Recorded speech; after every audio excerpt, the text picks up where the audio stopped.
Imagine waking up tomorrow to the deafening sound of explosions, the sky darkened by smoke and foreign troops marching through your streets. This isn't some Hollywood action flick, man. This is real shit. This is not some distant nightmare but a very real and terrifying possibility. With global tensions escalating, the threat of an invasion on American soil is alarmingly close. Are you truly prepared to face such a scenario?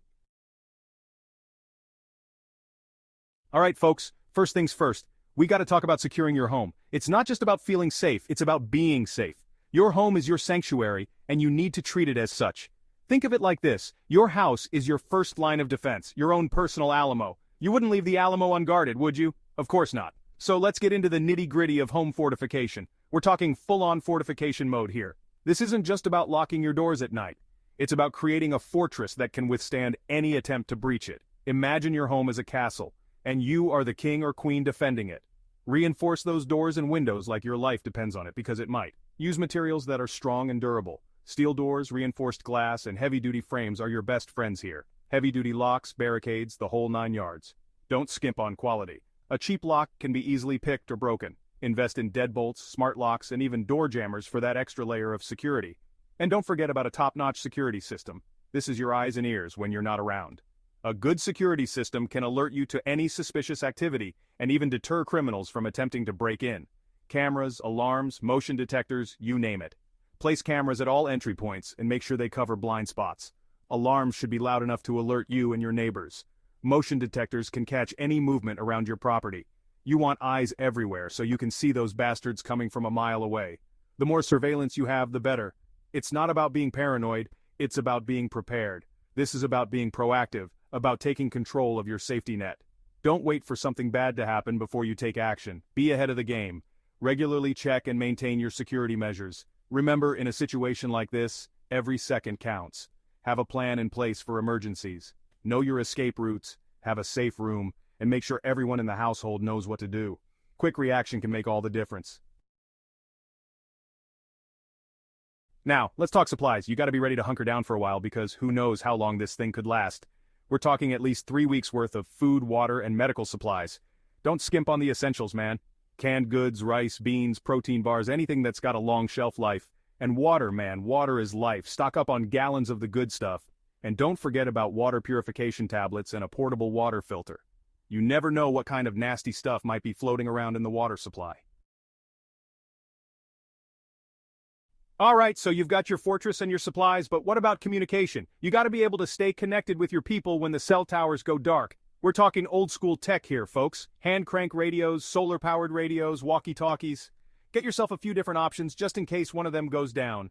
And establish a communication plan with your family and friends. Designate meeting points, come up with code words, the whole 9 yards. Because when the shit hits the fan, communication is key. Chapter 4. Now, let's talk about evacuation. Sometimes hunkering down isn't an option. Maybe the enemy's closing in, maybe your location's compromised. Whatever the reason, you gotta be ready to bug out at a moment's notice. Map out multiple evacuation routes, both by car and on foot, and make sure every member of your family has a go bag packed and ready to go. We're talking essentials only: clothing, food, water, maps, a compass, a first aid kit, and some cash. And don't forget a weapon for self-defense. You gotta be prepared to protect yourself and your loved ones no matter what.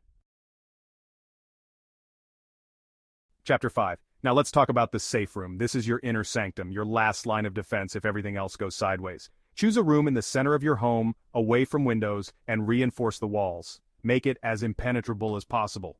This is where you'll store your most essential supplies, your weapons, and anything else you absolutely can't live without. And make sure everyone in your family knows the plan, knows how to get to the safe room, and what to do once they're inside.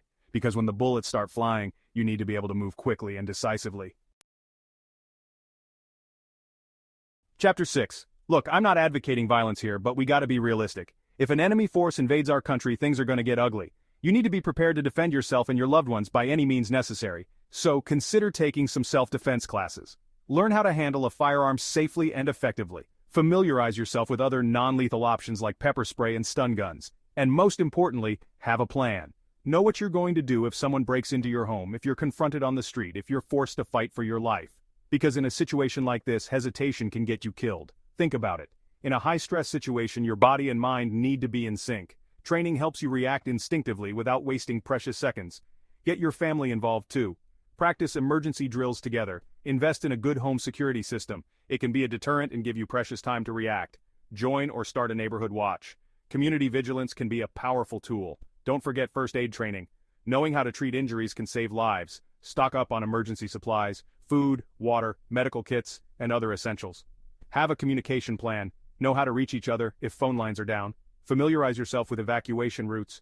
Know the safest paths out of your area. Remember, the goal is to survive and protect your loved ones. Teach your kids basic self-defense moves. Empower them to protect themselves. Attend community workshops. Learn from experts and share knowledge. Equip yourself with the right gear. Protective equipment can make a difference. Make it a bonding experience. Training together can strengthen family ties. In the end, it's about being prepared. When the unexpected happens, you'll be ready.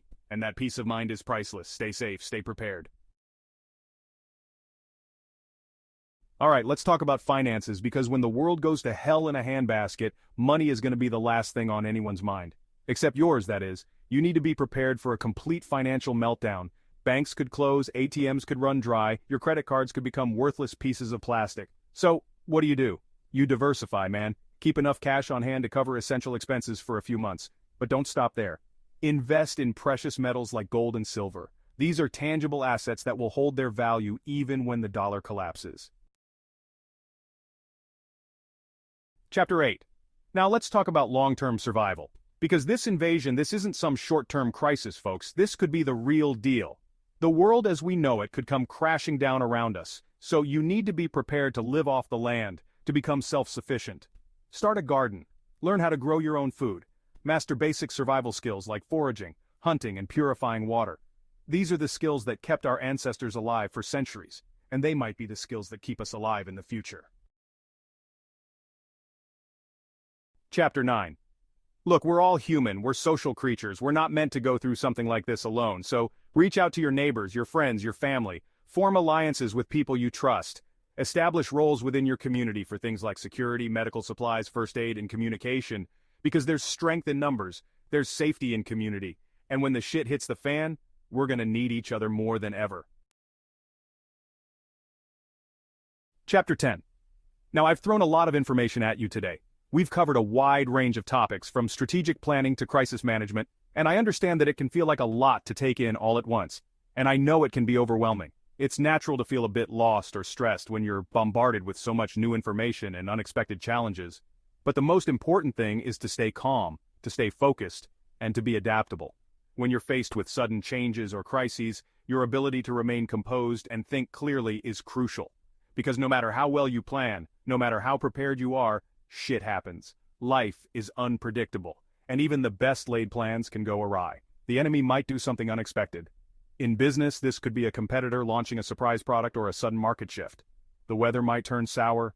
This could be literal, like a natural disaster, or metaphorical, like an economic downturn or a sudden loss of a key client. You might run into unforeseen obstacles. These could be anything from technical issues to personal setbacks, but that's okay. The key is to be able to adapt, to adjust your plans and strategies on the fly. Flexibility and resilience are your greatest assets in times of uncertainty, because the only way to survive in a chaotic world is to embrace the chaos, to roll with the punches, and to never give up. Remember, every challenge is an opportunity to learn and grow. By staying adaptable and resilient, you can turn obstacles into stepping stones for success. So take a deep breath, stay focused, and keep moving forward. No matter what comes your way, you have the strength and the skills to overcome it. Embrace the journey, and you'll find that you are capable of more than you ever imagined. In the end, it's not about avoiding the punches, but about learning how to roll with them. Each punch you roll with makes you stronger, more resilient, and better prepared for whatever comes next. So keep rolling with the punches, and you'll find your way through the chaos.